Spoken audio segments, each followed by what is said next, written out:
In this episode of the Texas Private School Podcast, the Saints run the state. Bishop Lynch narrowly survives the Division IV Goliath. St. Pius might have the most firepower in the South. Holy Cross comes up just short against rival Antonian, and Trey Mosley marks his territory in the Dog Bowl. All this and more in the Week 1 review of the Texas Private School Podcast.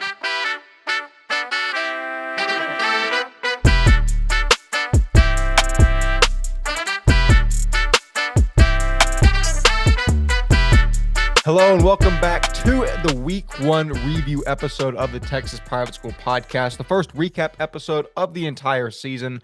As always, I am one half of your hosting crew, Wes Tolleson, joining you from Dallas, Texas. Walker Lott calls in from College Station, Texas, where the Fighting Texas Aggies just bested the University of Texas San Antonio after what appeared to be a bit of a precarious first half.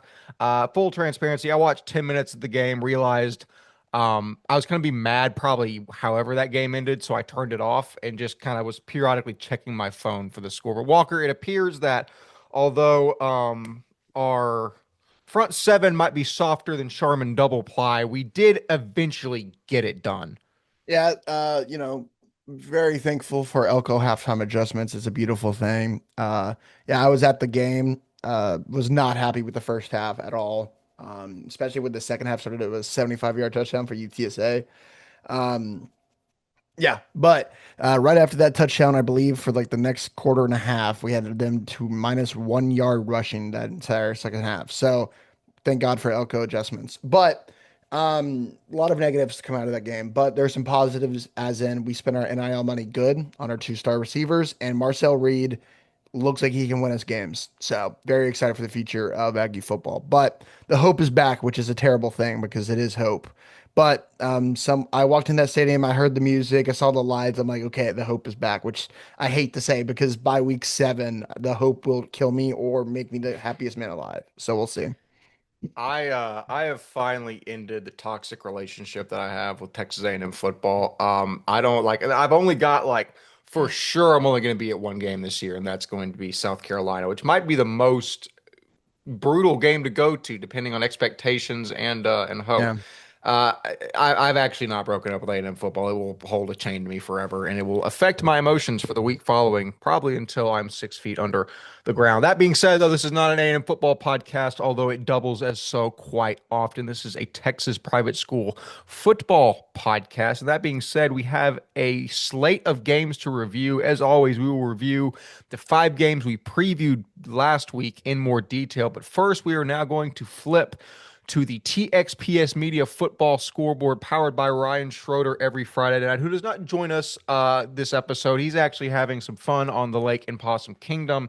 Neither Walker Lott nor I received an invite, which I will pretend not to be upset about, but we'll make sure Ryan doesn't get an invite to the state championships in Waco. I think that will even things out I like that a little idea. bit. That being said, we're going to get straight into it. It's on the screen. The 5 games in the left-hand column we will save for further analysis shortly. So we'll start with Grace Prep besting Nolan Catholic 34-23. Obviously, Nolan's not the greatest team in the land, but it could bode well for Grace Prep in D3 to get a win over a D1 team off rip. Yeah, we heard that Nolan's quarterback got hurt somewhere in this game, so I wonder how that calculated into it. But that means very good things for Cohen Jurgensen and company. That's kind of what we expected from Grace Prep. And hey, you never know. They might. We know that Nolan is probably on the bottom teams of Division One this year, but if they can keep that up, you never know how they can do in their district. Houston St. Thomas beats Houston St. John's 35-10. Big game for St. Thomas, who lost this game last year in week 1. Comes out with the victory, a good victory. I believe this game was closer in the first half, and then they kind of pulled away in the second. With the talent they have, this is kind of the result. And you also see on the flip side, even though the St. John's defense was good, without Cole Allen, that's a lot of question marks for that St. John's offense that we're going to see throughout the year. Concordia Lutheran best St. John's the 23rd, 62-0. There's not a lot for me to take from this game, although that's a good win for Concordia Lutheran. Next game. Yeah, going to Lutheran South beats Houston Christian 35-9. Lutheran South, man, they're making some waves, man. I'm very excited to see how they do come district play. Houston Christian, I believe, is starting Jackson Angel, the Baylor Episcopal transfer at quarterback. Excited to see how he can do. And can Houston Christian live up to our hype in the preseason rankings, or are they one of the teams with Country Day and TVS coming up, the ones that fall? Legacy School of Sports Sciences, best Second Baptist, 45-27. Not a whole lot of analysis from this game. I don't know how this can tell us where Second Baptist is now relative to the last year after a lot of change. You still have Cannon Tune, you still have guys like Alan Thomas, etc., that are going to be solid. It's just the is it Keelan Henderson, who's the quarterback at Legacy? Keyshawn, I believe. Keyshawn Henderson. That's just one of the best guys in the state, and it's going to be hard for any team in TXPS to beat those cats. So it is Yeah. what it is. They are technically a private school. We should cover them, but it's just they're in that enigma stage, you Again, know? that's our rules. Is we're focusing on TAPS and SPC. Yeah. It's Yeah.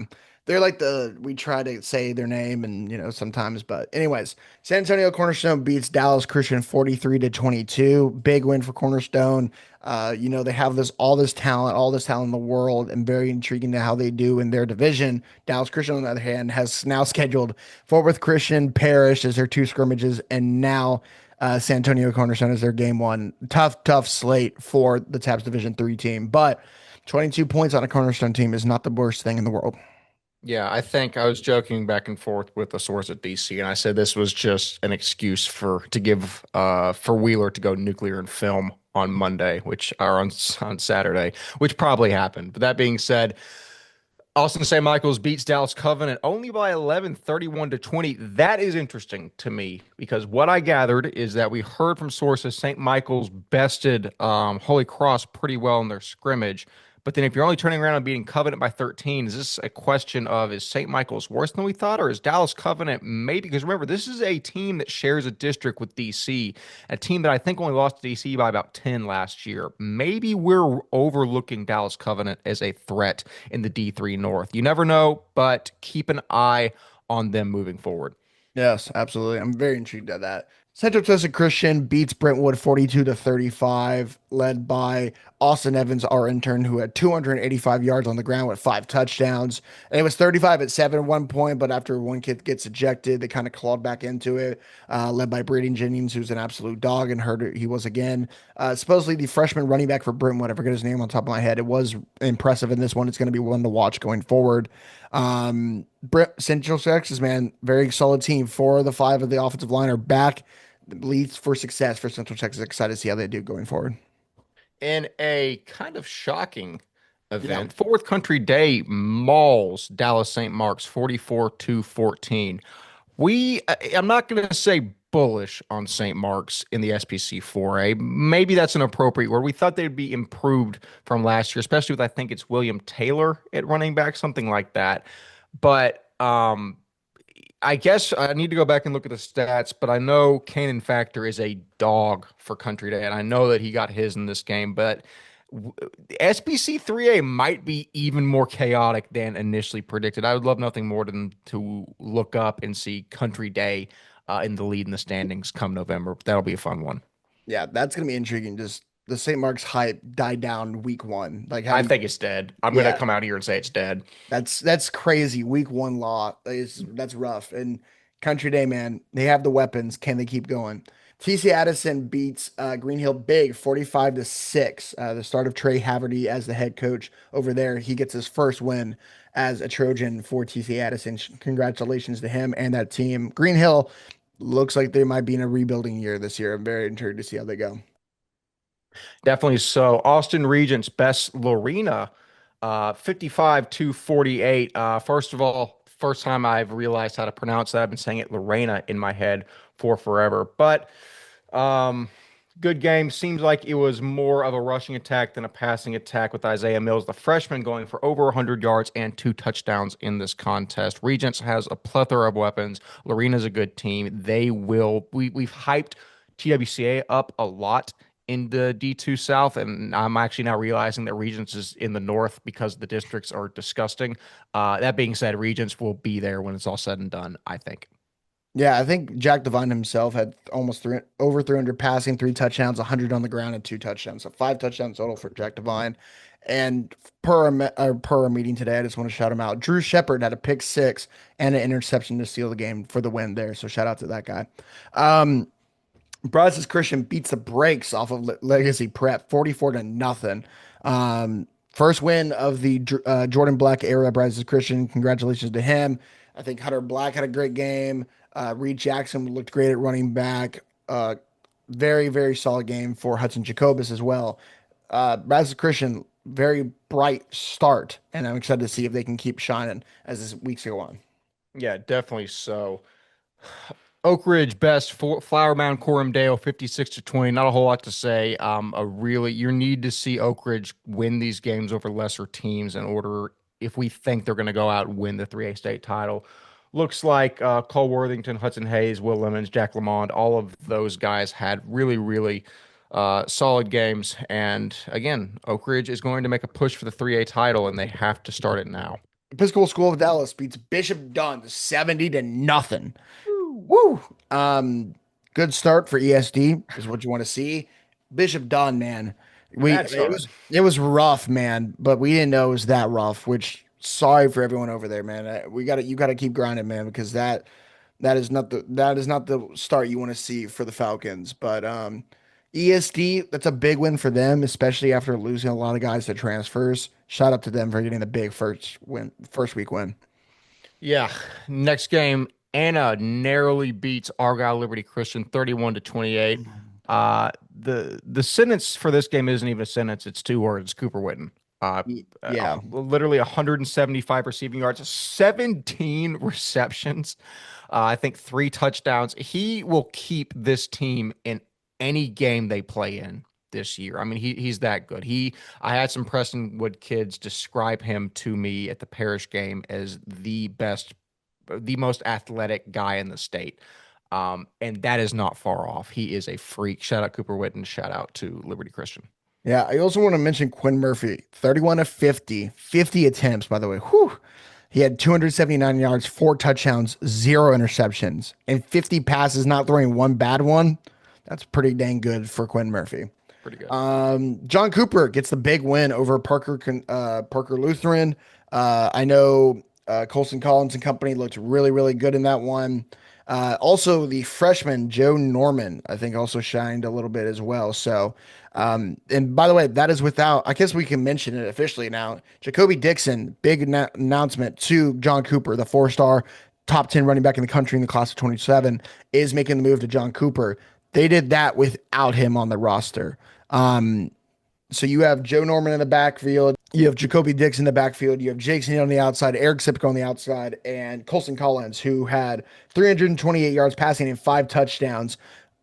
I mean, that's a recipe for success to have one of the best offensives in the state. I would say SBC 4A, be warned. So, Absolutely. Gunter narrowly beats Kincaid 49-44 in a game that was much higher scoring than expected, especially with a Coach Larned-led team, but also a good offensive showing for the Falcons. At the end of the day, if you're competing SBC 4A, you're going to take a 5-point loss to a team like Gunter. It shows you're competitive early in the season. This will likely pay dividends moving forward instead of scheduling some cupcake that you're going to roll over. You know, Kincaid knows what they're doing. Looks like Wayne Shanks had a solid performance, as did Ross Wynn, the junior quarterback. So I still think it's going to be maybe between Kincaid and the team we just mentioned, John Cooper, for the 4A title, which is very fun. But that's a scoop. yep. Going over, Frisco Legacy beats Cistercian 35-6. That's an interesting one. When you would think Frisco would score more, to be honest, than Cistercian.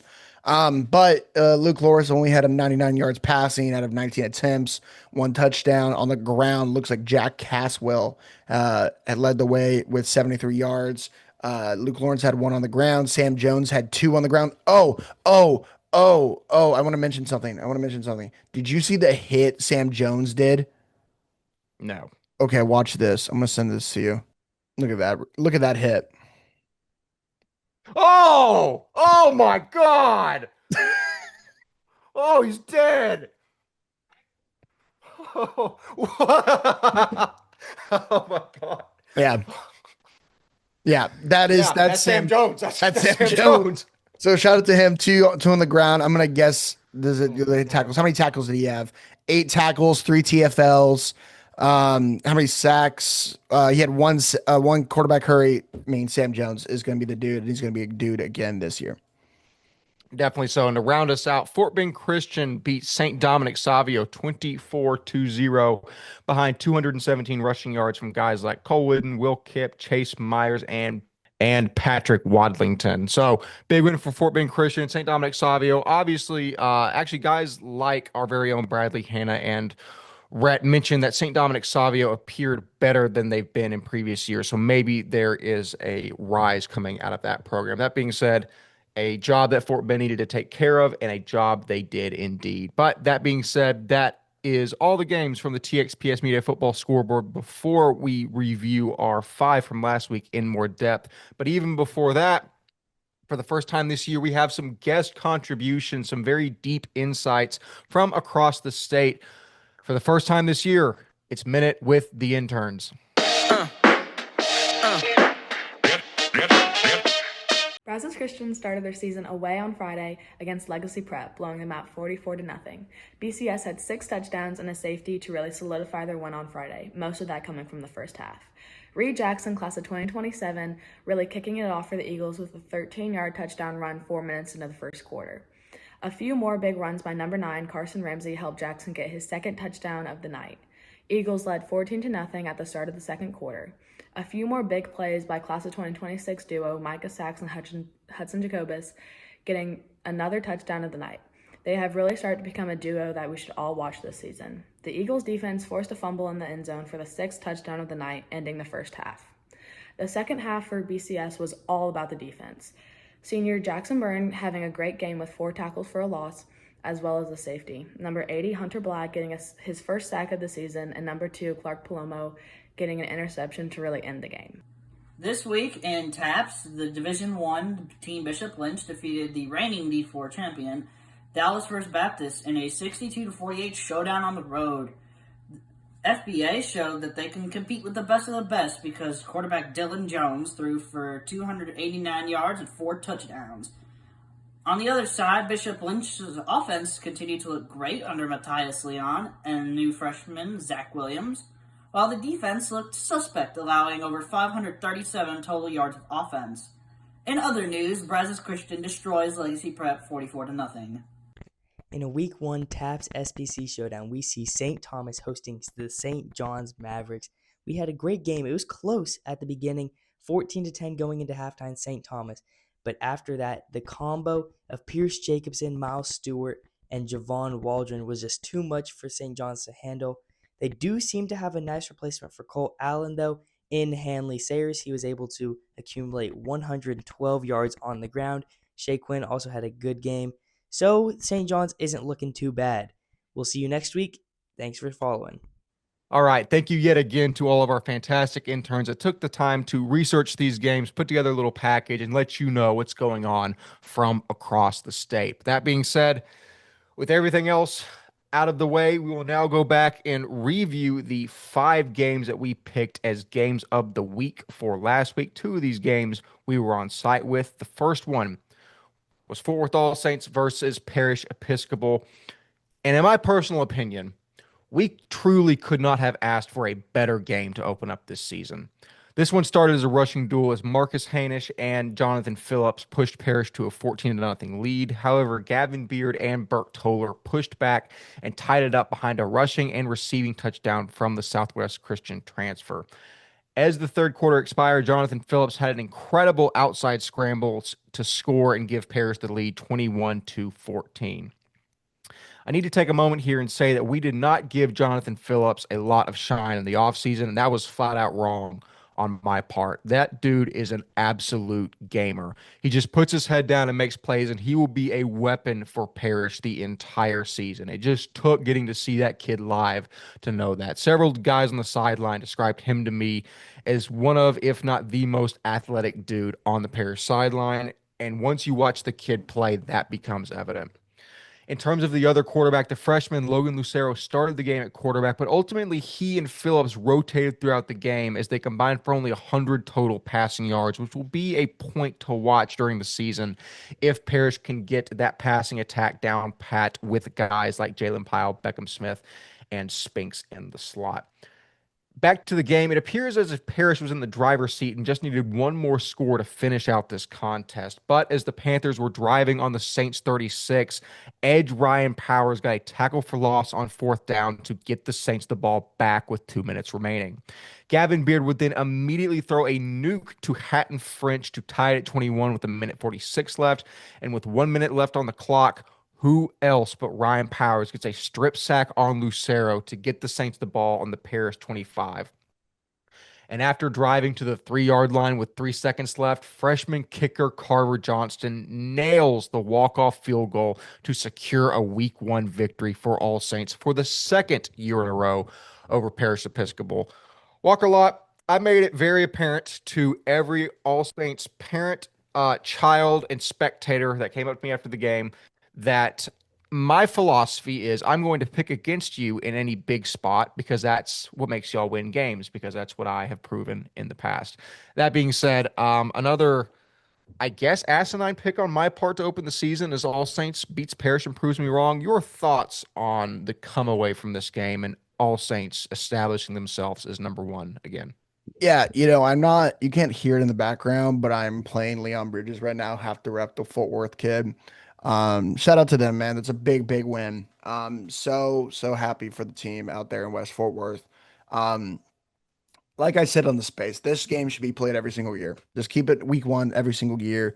It's such a fun one, and both teams battling it out just like last year. And I'm just this is what it's all about. And you said it perfectly about the guys who stood up, the offensive defensive lines in the trenches. It was a battle, which is what we thought it would be. The skill guys, we talk a lot about, the big body wide receivers, but Hatton French making his presence known when it matters most. And this was also good that did in the state championship game last year, if you remember. He was one of the guys who had the big catch in the state game against Second Baptist. So big time player. And I'm just excited, man. This is a big game, awesome moment. I talked about Ryan Powers in the past about how awesome he has been, right? Where he got an interception in the state championship game against Second Baptist as a safety as a sophomore. And then they realized, okay, we have that Dalton Knapp fill. We need a role that him to fill that role. And he does.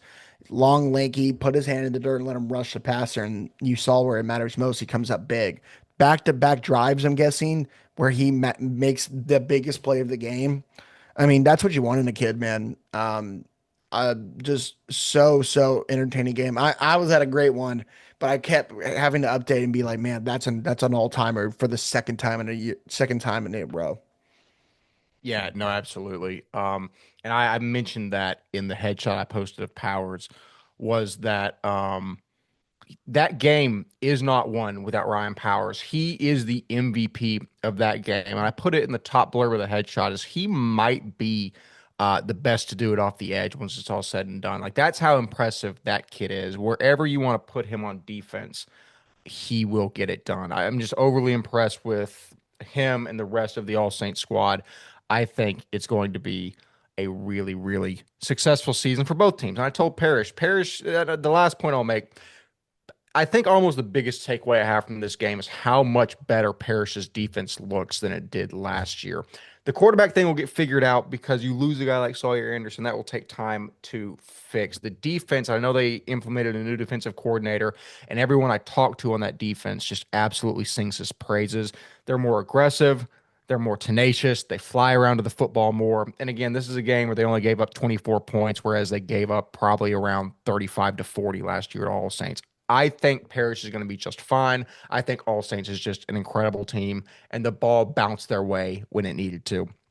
That being said, that is the shimmy on Parish versus All Saints. Back to another incredible Week 1 game, Walker, that you got to view. St. Pius versus the Woodlands Christian Academy. How did that one shake out? Yeah, man, this was a fun one down at QBX Stadium. This is my first ever game at St. Pius, and it was a lot of fun. The environment was awesome. We had a lot of question marks about both teams, how good they can be, and you know, how good was this game going to be? Why is it one of the games of the week? Well, from the first down and the first drive, you saw how good and how physical this game was going to be. St. Pius started out strong in this one with Amir Parks Brooks and Trey Finney making their presence known quickly, with Trey Finney scoring twice in the Wildcat and Noah Carrasco on the keeper in the second quarter for the third touchdown of the first half. We talked a lot, right, about how good this TWCA line can be and how good they are. And St. Pius kind of knew this, right, and used it to their advantage. And it was a lot of quick passes to the sidelines and getting it outside to their playmakers, 3 and 4, and letting them just go to work, right? On the flip side of the first half, the TWCA offense looked all kind of out of sync in pretty much every capacity. The run game was really not there. Passing game was just not fully synced. Santi couldn't make his throws perfectly, and that's a heck of a credit to the defense led by Murray Sykes, Marco Salais, and Andrew Kirkland, they all really impressed me. But especially Kirkland, we haven't mentioned much about him before, but he was kind of their do-it-all guy that just makes plays on the defensive side of things. And he's the same. I think he's the number 7 at St. Pius, and if we know anything about the number 7s at Pius, you know they're going to be good. I thought you were making a reference to also my West old number. Yes, Okay. also West number 7. It can also be good. So basically, Wes Tolleson, you wore the number. It's why it's good. Perfect. That makes sense. But truly, St. Pius played a great first half of football. Maybe the best I've seen with my own 2 eyes watching them play football. But as we know, football is a game of 4 quarters for a reason, and you saw that in this one. Even after the great start for the St. Pius defense, the offense was kind of struggling in the third. And after the first of 2 interceptions for Joey Orr, all momentum was on the Warriors side, who took advantage of these turnovers in this one. 3 interceptions for St. Pius allowed TWCA to get back in sync and allowed Santi Fernandez to go to work and Joshua Cox run in 4 touchdowns on the night. Trey Finney tried all he could in this one to keep St. Pius with a lead with 4 touchdowns total and over 200 yards of offense, with 2 touchdowns in the second half that were just unworldly. Like, he is one of the top sophomores in the state and honestly country for a reason. He is incredible. Like I said on the space, I think he might be the best sophomore I've ever seen not named Cooper Witten. Truly. He made 5 people miss on that touchdown. That is one of the greatest clips we've ever gotten. I watched that 14 times. And supposedly what sucks is I was tweeting out the touchdown right before for TWCA. The one before that, he did basically the same thing, and I just didn't catch it. So everyone on the sideline was like, "Holy cow!" Like, so this is the type of player we have in Trey Finney, and like I put in the tweet. That's the struggle though with these electric offensive teams. You're trying to tweet out like their last big play, and immediately they do another one. It's like the parishes of old that I try to cover. You never can take 5 seconds to tweet. You can't. And so in the end, TWCA somehow called back and left Kubiak Stadium stealing a win and not looking back. But they definitely should look back, because a big play in the fourth quarter was called back due to a penalty. And to be honest, definitely should have not been. We have the clip. I'll post it here. You see one of the guys basically flopping in the clip. Wes, I'll send it to you so you can watch it. But it was a game-changing play that was drawn back, and then after that, they really couldn't get into motion, St. Pius, in the end. The defense stepped up for TWCA. Big game-winning sack game-sealing sack for Joshua Cox in the end. And yeah, am I wrong, right? Like, it's a total flop. And Here's the spin zone. That is the smartest possible play that could have been made. I shout out to him. Right. I mean, that's big brain moves, and the refs, That's not even close. It's not. Like, he knew what he had to do in that moment, and it happened. And this is something you're only going to get in private school football. Dude. These kids are academic weapons. They know the situation. They know, hey, flop and win the game. Right. And that was at 36-35 TWCA with 3:38 to go. They scored. They get down to like the 5. I think with Trey Finney and Amir, they're going to score one way or another. They take the lead with probably 2-ish to go. That's a whole different ball game, right? Oh, yeah. Can TWCA go down and score? Probably. Santi was playing good by that point, but that's a whole huge if. But in the end, TWCA stays 1-0, and St. Pius leaves 0-1. A lot of questions. I want to say a lot of question marks for both teams, especially with TWCA, because that is not the start you wanted to see. And you can't win the big games that we expect them to do with that. But the resiliency they showed can push them far. And there was question marks with the offense. I think Bear Meacham has to be the guy. You're asking a lot of a sophomore, but you need a big time weapon in TAPS Division 2 to make plays, right? You need the big guy. And I think Barry Meacham has to be that dude. Julio Fernandez was also a big player in that one. Santi's younger brother, the junior. But like you don't have the Gabe Starling, the Hudson Reeser. You need those type of players. You don't the Blake Smith, the Cade Millingtons. You need that on that TWCA. And who's going to step up offensively for there is the big question. On the other side, if St. Pius can win the turnover battle in every game they play, they will be one of the top teams in Division One, no doubt. The talent is there. You saw it. The culture and the discipline is there, which is what I wanted to see. Now they just need W's. Even the thing about it is they still had 3 interceptions in this one, and they almost beat them. They should have at least taken the lead, at least with 2 minutes left. That is what you wanted to see from St. Pius. Like I said in the preview, I wanted to see it. I saw it. I'm very excited about both teams. Absolutely. You bring up a good point with Baron Meacham. From a guy that's that talented, and this isn't me knocking him at all. It's just stating a fact. You cannot have him only have 1 carry for 17 yards and then 1 reception for 25 yards and expect to win that game. Yeah. They did, and they survived. But like you said, you have to really establish, especially Julio had a great game, but especially with who was the dude last year that was so good? That Bo was Ellis. target. Yeah, with Bo Ellis leaving, you got to find a new Bo Ellis.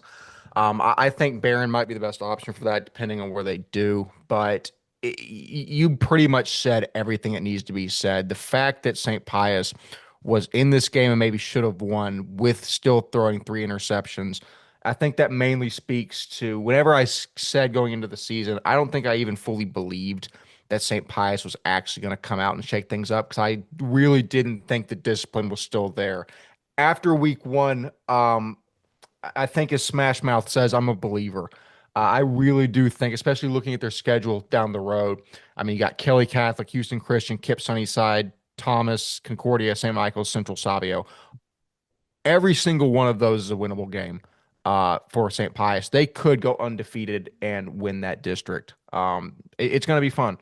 I really, really do think that both teams have a great path moving forward, but things need to be addressed now, which you can do early in the season. That being said, that was St. Pius versus the Woodlands Christian Academy. We now pivot to Bishop Lynch versus Dallas First Baptist. And ultimately, First Baptist falls short of Division I Lynch, 62-48 in an absolute shootout. Quarterback Dylan Jones for First Baptist passes for 265 yards and 4 touchdowns in a move that surprises no one considering it's a Coach LeBourne-led offense. Lincoln Schlief led the Saints in receiving with 101 yards, where KJ Sykes, Tucker Brown, Case Lambeth had a touchdown, and Colin Dukia had 2. The Saints also had a monstrous rushing effort on the contest as George Anagassis and Carter Davis had 114 yards and 94 respectively. I'm going to assume, I haven't seen the game, I'm going to assume that's them rotating George in at quarterback and doing kind of that power run set, or I think it would be awesome if they started using George as a running back. That dude has played so many different positions on a football field. He literally is the Swiss Army knife of D4. But ultimately, it was not First Baptist. It was Lynch who won this contest. And for them, the freshman Zach Williams put to rest any claims that he was too young and too small to compete with a 41-yard touchdown to open the scoring on the game as Akani Cruz Barrios at running back secured 5. Read that again. 5 touchdowns on the ground for the Friars. While Nick Payne opened up the second with a touchdown reception from Matias Leon, he would also record a pick as Lance Tino would round out the Friar assault with a touchdown to secure the 60 burger for Lynch. Walker, this game is like an onion. There are a lot of things to peel back and say, well, it's great that Lynch scored 62, but they let a D4 team score 48. Well, that D4 team is the best offense that we've ever seen in the history of D4, but should they still be scoring that much on a team that's in D1? It makes your head spin. At the end of the day, here's my takeaway. From Lynch, You did what you needed to do. You didn't get embarrassed by a D4 school. You move on, and you will still probably be fine in your division if you're not playing Prestonwood Parish or Liberty. For First Baptist, this is a heck of a contest. That was basically what you needed to do. Everyone knew the chances of winning were slim. You go out, you hang 48 points on one of the top 5 teams in Division 1. You then make coaches from Bishop Lynch DM me saying those guys are really, really good. It's a win-win for both teams, in my opinion. Do you see it the same way? Yeah. I mean, like I said with the Parish All Saints game, that game should be played week 1, 2, or 3 every single year. Like, with the talent of both sides, you have to play it. Like, it's a phenomenal game. You should turn into a rivalry. Like, it's a monumental game, and I'm very proud that they played that game because the communities deserve it. That's a fun one. And shout out to the Bishop Lynch account for memeing us. I appreciated that. Thank you, Ryan. Pluggy or Plug. I've never said his last name out loud, But personally, I picked y'all. I didn't need that. You did kind of catch some heat in there. I didn't need that disrespect personally. But Ryan is his name. Ryan, you'll see me next week. That's all I'm gonna say. I mean, they will see me as well because I'll be on site. You'll see my pick next week. That's all I'm gonna say. No, I figured it's where you were going. I haven't decided where I'm going in that game, but I think now, since I've kind of established myself as a quasi Lynch homer, I'm probably backing myself into a corner by picking Lynch.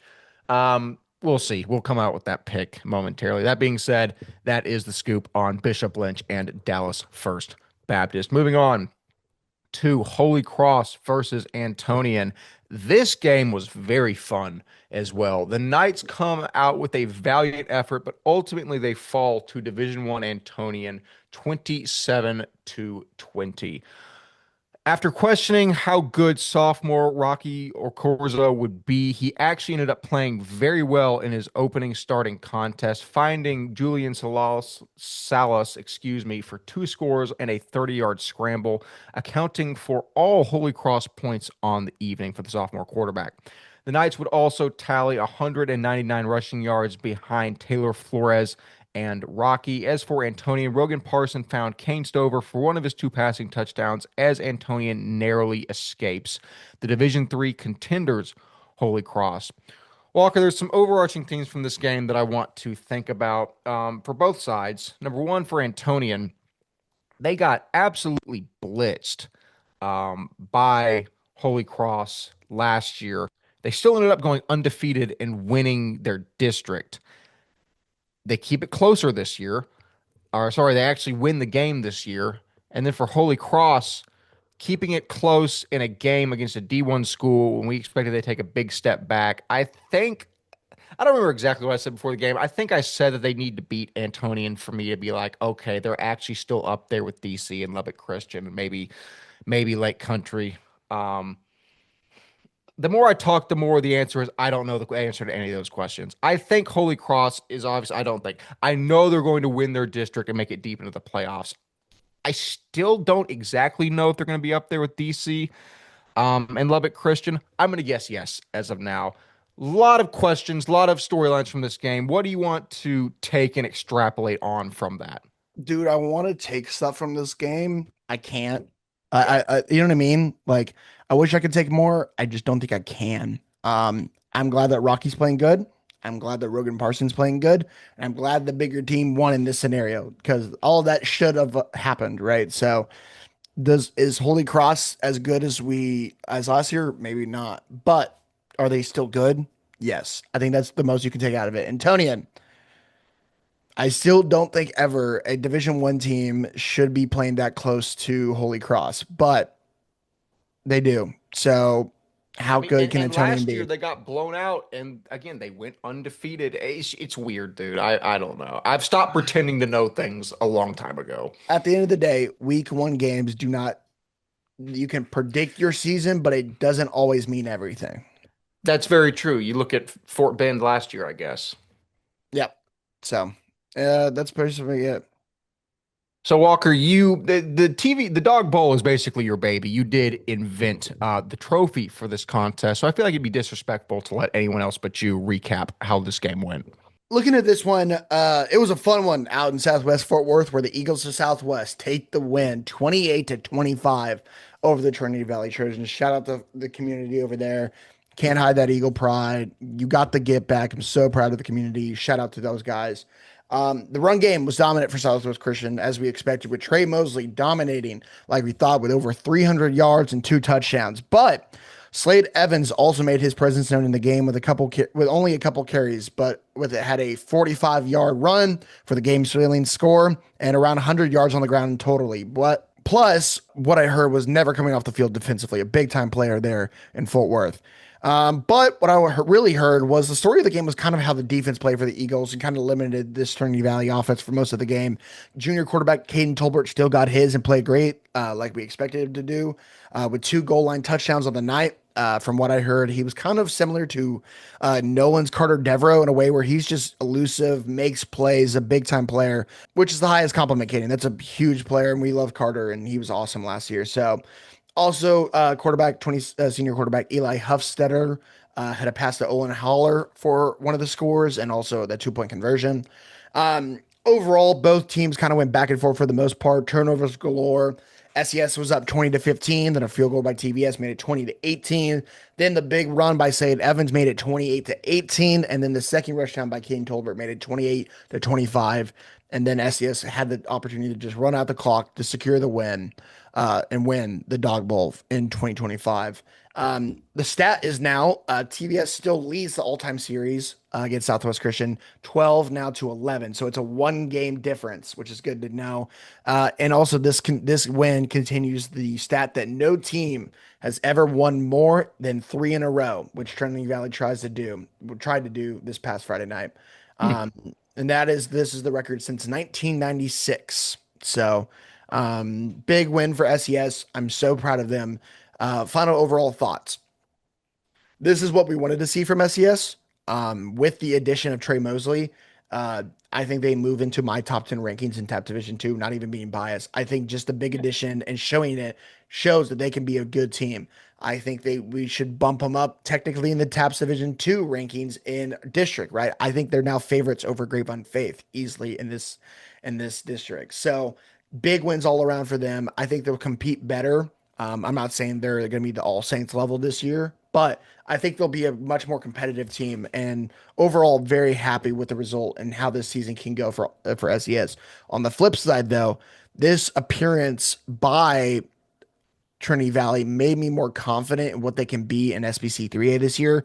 We talked about Oak Ridge and the big win for Country Day. I still just think this shows that TVS can play and compete in that district, and they should be a little bit higher in our rankings. I know they're 3, but maybe they should be the second place or stay third. The trenches look good for them from what I heard. I think the kind of weariness that we were on TVS, I think they should be able to really compete with Oak Ridge, Country Day, etc. and SBC 3A this year. Yeah, I'm just not sure just because TVS loses so much. Caden Tolbert, we knew was good last year, and you mentioned he has taken a massive step forward this season. Again, the more confusion there is in SPC 3A, as long as we get away from a 2-horse race in Houston Christian and TVS and add some more teams to that mix, that's what I'm happy for. But as for this contest, as far as I remember, my pregame analysis boiled down to one team has Trey Mosley. One team does not have Trey Mosley. Which team won, Walker? The team with Trey Mosley. How many rushing yards did Trey Mosley have? I think over 300. I'm not calling myself a rocket scientist. I'm just saying I can look at things and say this is probably what's going to happen. Granted, the game was probably a bit closer than I intended that it would be. It's 28-25. I like what you say. I think ultimately this is also a good showing from TVS. I really did think this would be a 14 or 20 point win for SCS. Walker, I want to look at one thing. SCS plays DC next week. I am very excited for that game. That might have to be a game of the week. And if Bishop Lynch and Midland Christian weren't playing on the same week, that might be a game I'd like to be at. There's time between now and then. I'll figure it out. I still will likely end up at Lynch, Midland Christian, but I think it's a really fun one to look forward to. Put a gun to your head right now. You choose DC versus your alma mater. Who you rocking with? That's evil. SES. Okay. We will not hold Walker to that. That's not an official pick yet, but that's just a rapid fire prediction. That being said, we're getting back into the swing of things. That is the conclusion of our first week one preview I say the first week one, the only week one preview, but the first review of the season. I'm getting all my words mixed up. That means it's time to get off of this program. Walker Lott, parting shots before we get out of here and start writing the script for the week 2 preview. Yeah, no, I apologize for my voice, by the way. I feel like I'm slowly losing it because of A&M football, but yeah, this was good. I like doing these. These are fun. Right when I finished it, I got home on Friday. I was like, I already have to think about the review. Like, I have to think through what I'm going to say. I have to look at all the stats. So after this, I'm probably going to go max prompts hunting and seeing how stats and who kind of showed out in all these games because I want to see how they do. But overall, good week. Hopefully, these are going to be a little bit shorter as the weeks go on and these reviews as we get better at this. But yeah, good times, good vibes. See you next week. Absolutely couldn't say it better myself. As always, I've been one half of your hosting crew. Walker Lott has fantastically been himself. Ryan Schroeder has been on Possum Kingdom Lake, not thinking about Texas private school football as he should be. We will see you in the week 2 preview. See you later.